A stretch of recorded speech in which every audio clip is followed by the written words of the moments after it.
भैया इतना बैलेंस तो इस टाइम शशि थरूर कांग्रेस और बीजेपी में बनाकर नहीं चल रहा है जितना बैलेंस लॉर्ड्स के टेस्ट मैच में हो गया है। क्या बात है सर, क्या बात है सर। नमस्कार, मैं हूं रौनक। रणतंत्र देख रहे हैं आप। इंग्लैंड वालों ने बनाए 387, ऑल आउट हो गए। इंडिया वालों ने भी बनाए 387, ऑल आउट हो गए। यानी न किसी को लीड मिली और न कोई पीछे छूटा। अब ये मैच एकदम तराजू की तरह बैलेंस में है। ऐसा समझ लीजिए कि 2 दिन का वनडे इंटरनेशनल हो गया है। कल इंग्लैंड वाले बढ़िया खेल लें और एक टारगेट सेट करके दे दे और आखिरी दिन टीम इंडिया उस टारगेट का पीछा करे, टू मच फन। लेकिन फन से याद आया, कल सबसे ज्यादा मौज पता है कब आई? दिन के आखिरी 10 मिनट में इंग्लैंड ने इंडिया को 387 पर ऑल आउट कर दिया था और इंग्लैंड को बैटिंग करने के लिए 3 ओवर खेलने आना था। टीम इंडिया इस मोड में थी कि इस 3 ओवर में 1 विकेट तो हम निकाल ले जाएंगे और इसी वजह से इंग्लैंड वालों की चिरी फटी की जय हो गई थी। गला फाड़कर बैस बॉल का ढोल पीटने वाले कल टीम इंडिया का सामना 3 ओवर तक नहीं करना चाहते थे, इसलिए उन्होंने बार बार खेल रोककर टाइम वेस्ट करने की कोशिश करी और इस कोशिश में कामयाब भी हो गए। इतना टाइम वेस्ट किया कि सिर्फ 1 ओवर हो पाया जिसमें उन्होंने 2 रन बनाए, लेकिन इसमें ड्रामा बहुत देखने को मिला। खासकर 5वीं गेंद के बाद जब उंगली पर बॉल लगने पर क्रॉली ने फिजियो को बुलाया तो उनके आसपास पूरी टीम इकट्ठा हो गई। शुभमन गिल ने तो वार्निंग वगैरह भी दी थी और इशारा करके बता दी कि तुम लोग थोड़ी हिम्मत जुटा लो। इशारे का मतलब कुछ और था, लेकिन फैमिली चैनल है तो यहाँ खुलेआम में बोल नहीं सकता। इस सीरीज में पहली बार इंग्लैंड को डरते हुए देखा और मैं तो यही कहना चाहूंगा कि इतनी खुशी मुझे। अगर आपने कल मैच का लास्ट ओवर देखा तो कमेंट करके जरूर बताना कि आपको कैसा लगा। फिलहाल मैच का शुरू से आपको बताते क्या रहा हाल। दिन का खेल शुरू होगा। राहुल भैया और ऋषभ पंत जिन्होंने बैटिंग करी थी वो शुरुआत करने आए और भाई साहब मैं बता भी नहीं सकता, दोनों ने 4 चवन्नी लगा दी घोड़ी पर और इंग्लैंड को मार दिया हथौड़ी से।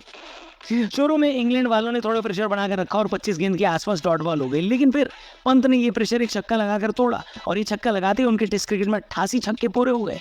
इंडिया की तरफ से सबसे ज्यादा टेस्ट क्रिकेट में छक्के वीरेंद्र सहवाग ने लगाए। अब ऋषभ पंत वीरेंद्र सहवाग के 90 छक्के के रिकॉर्ड से सिर्फ 2 छक्के दूर है। ऋषभ पंत और के राहुल एकदम ड्रीम पार्टनरशिप कर रहे थे। पहले सेशन में इंग्लैंड वालों को एक भी विकेट नहीं मिला था। राहुल अपनी सेंचुरी के बेहद नजदीक थे और शायद यहीं पर टीम इंडिया की जजमेंट पर कमी रह गई, क्योंकि राहुल लंच से पहले अपनी सेंचुरी पूरी करना चाहते थे और इस चक्कर में पंत एक रिस्की भाग गए और लंच से पहले आखिरी ओवर में 74 पर रन आउट हो गए। जुलाई के महीने में एक इंडियन विकेट कीपर अगर रन आउट होता है ना तो दुख बहुत होता है भैया।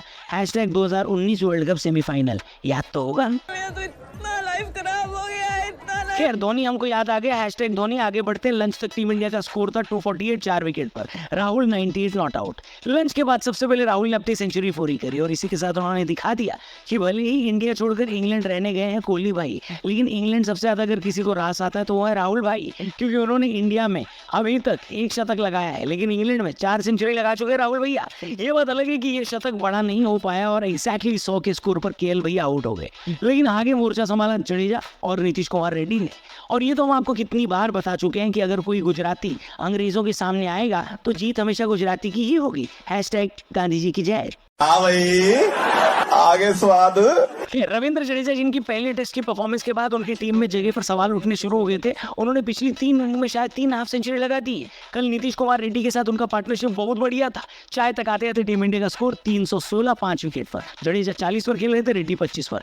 चाय के बाद सब लोग इसी बात का इंतजार कर रहे थे कि कब टीम इंडिया 387 के ऊपर निकलकर इंग्लैंड के ऊपर लीड चढ़ाएगी। जडेजा ने 72 बनाए, अपनी तलवारबाजी दिखाई और सेंचुरी की तरफ बढ़ रहे थे, लेकिन उनके आउट होते ही पता नहीं कैसे टीम इंडिया कोलैप्स कर गई।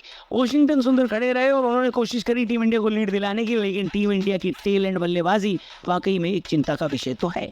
अब सोचो इंग्लैंड के आखिरी 3 विकेट ने मिलकर 116 बनाए थे, हमारे आखिरी 3 विकेट ने 11 बनाए हैं।